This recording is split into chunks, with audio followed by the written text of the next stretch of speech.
मैं हूँ रियाज शाह और आप देख रहे हैं स्टार न्यूज मालेगांव चैनल। आइए नजर डालते हैं कुछ खास खबरों। तमामी साथी और मेरे साथ यहाँ पर इस प्रेस कॉन्फ्रेंस के अंदर मौजूद तमामी मेरे साथी, सबसे पहले मैं आप तमामी मीडिया के साथियों का शुक्रिया अदा करता हूँ कि आप लोग आज की इस प्रेस कॉन्फ्रेंस में आप लोग शरीक रहे।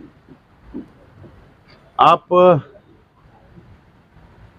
तमामी शहर की आवाम को और तमामी हमारे मीडिया के साथियों को इस बात का इल्म है कि तकरीबन 1 महीना पहले मैंने एक प्रेस रिलीज़ जारी किया था, प्रेस नोट दिया था और अखबारात के अंदर वो प्रेस नोट छापी भी गई और शहर के मदरसा मस्जिद के तमाम ज़िम्मेदारान से मैंने अपील की थी कि आप लोग अगर सोलार लगाना चाहते हो मदरसे के ऊपर, मस्जिद के ऊपर, तो मेरे पास लाइट बिल की ज़ेरॉक्स या आपके पास जो मदरसा मस्जिद का जो सबूत होगा वो मेरे पास लाकर जमा कराइए। ना हरकत यानी एनओसी आप दीजिए। और अल्लाह का बहुत एहसान व करम है कि काफ़ी लोगों ने इसके अंदर एप्लीकेशन ला कर दिया। और उसी बीच में हमारे शहर के एमएलए साहब ने, मुफ्ती मोहम्मद इस्माइल साहब ने, किसी चैनल वाले को यूट्यूब के ऊपर उन्होंने बयान दिया था कि शेख आसिफ धोखा दे रहा है मस्जिद के लोगों को, मदरसे के लोगों को।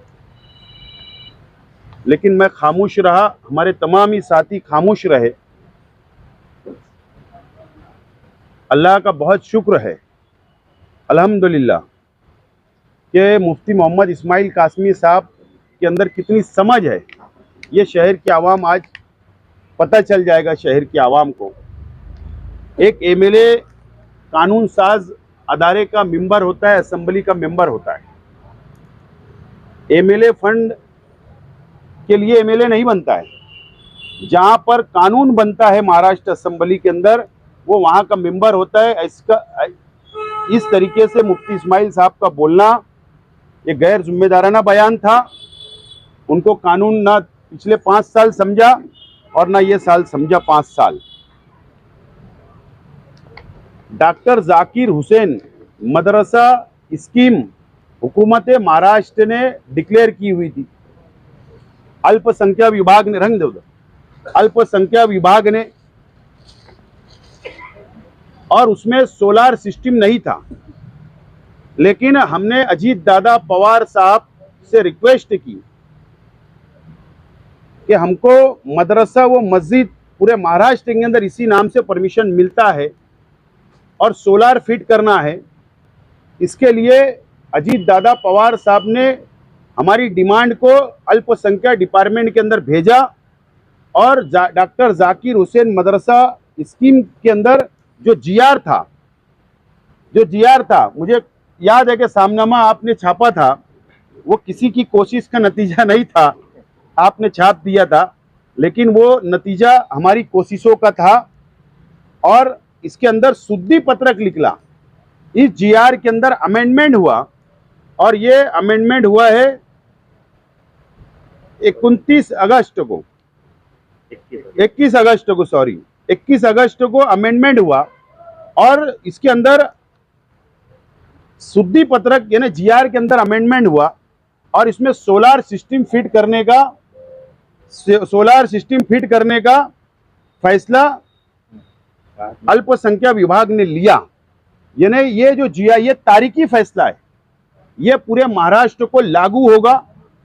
इस तरीके का फैसला हुकूमत महाराष्ट्र ने हमारी डिमांड पर अजीत दादा पवार साहब की कोशिशों से सरकार ने लिया।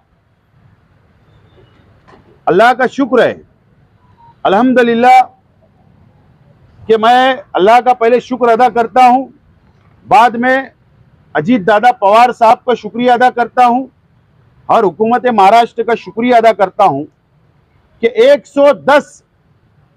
110 मदरसा व मस्जिद की जो यादी हमारे पास शहर की आवाम ने दी थी, शहर के जिम्मेदारान मदरसे के मस्जिद के दिए थे, वो यादी मैंने सबमिट किया था अजीत दादा पवार साहब के पास। और कल प्लानिंग डिपार्टमेंट ने, बात समझ लो, नगर विकास ने नहीं, अल्पसंख्यक डिपार्टमेंट का नहीं, प्लानिंग डिपार्टमेंट ने, जिसके अजीत दादा पवार फाइनेंस मिनिस्टर है, उन्हीं के अंडर के अंदर प्लानिंग डिपार्टमेंट आता है।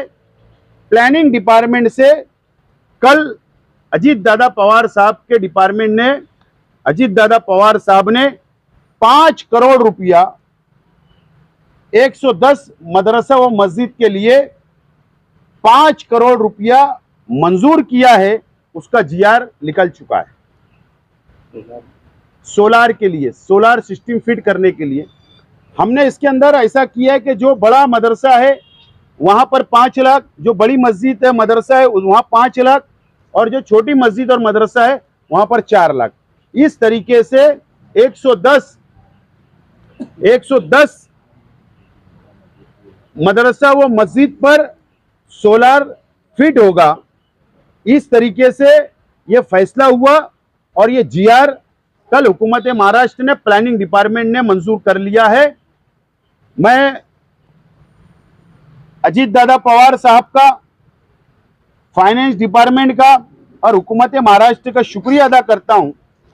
इसके अंदर जो फायदा होगा, प्लीज थोड़ा रिक्वेस्ट, इसके अंदर जो फायदा होगा वो फायदा ये होगा कि आज जो बिजली का बिल है, किसी का 30,000 महीने का, किसी का 40,000, किसी का 50,000 बिजली का बिल आता है, और ये सोलार फिट होने से जीरो बिजली का बिल नहीं आएगा और ये सोलार सिस्टम के ऊपर पूरा बिजली मदरसा और मस्जिद को मिलेगी। ये फायदा होने जा रहा है। हमारी रिक्वेस्ट ये थी कि पूरे शहर के मसाजिद और मदरसा हमारे पास आए, लेकिन जो लोग हमारे पास आए हमने उनका मंजूर किया। और मैं रिक्वेस्ट करता हूं तमामी और बाकी लोग जो बचे हुए हैं उन लोगों से कि ये लोग भी हमारे पास यादी फहरिस्त लाकर दे सकते हैं।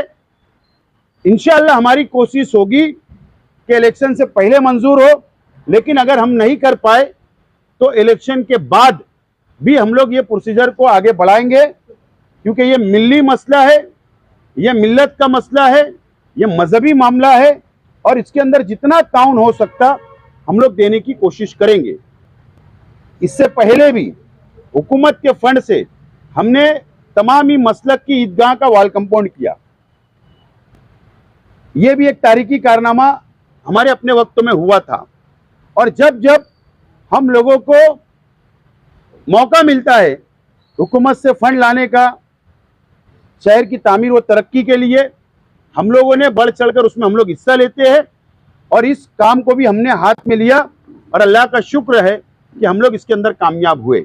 इसीलिए आज आप लोगों को यहाँ पर याद किया गया था, प्रेस कॉन्फ्रेंस बुलाई गई। ये 5 करोड़ पूरे महाराष्ट्र के लिए है, सिर्फ मालेगांव 110 मदरसा व मस्जिद मालेगांव शहर की का मंजूर हुआ है। डॉक्टर जाकिर हुसैन मदरसा मॉडर्नाइजेशन स्कीम जो है, इसमें अलग अब तरमीम की गई है, बहुत सारी सहूलत का ऐलान किया है, तो सिर्फ आप इसका ही काम करेंगे या और कोई फायदा दिलवाएंगे? ऐसा है कि ये एक हमारा कोई भी जो हाथ में काम लिया जाता है उसका हमारा एक मिशन होता है, एक लक्ष्य होता है कि सोलार हमने आज हाथ में लिया तो अभी हमारा फोकस पूरा उसके ऊपर होगा। बाकी ये स्कीम 2013 की है या 12 की है, तो वो स्कीम तो चल रही है, वो डायरेक्ट ऑनलाइन वो प्रोसीजर होती है। ये ऑनलाइन प्रोसीजर नहीं थी, तो स्कीम के तहत नहीं है। ये डायरेक्ट प्लानिंग डिपार्टमेंट के जो मंत्री है अजीत दादा पवार साहब को हमने डिमांड दी थी और उनके डिपार्टमेंट ने स्पेशल केस बोलकर स्पेशल मालेगांव शहर के लिए 5 करोड़ रुपया मंजूर किया है। मुफ्ती साहब तो बोले थे कि सोलार का कोई कानून ही नहीं है बोले, तो फिर बाकी मस्जिद वाले आने से रुके यहाँ पर। इस वीडियो को लाइक करें, हमारे चैनल को सब्सक्राइब कर बेल आइकन जरूर प्रेस करें। हम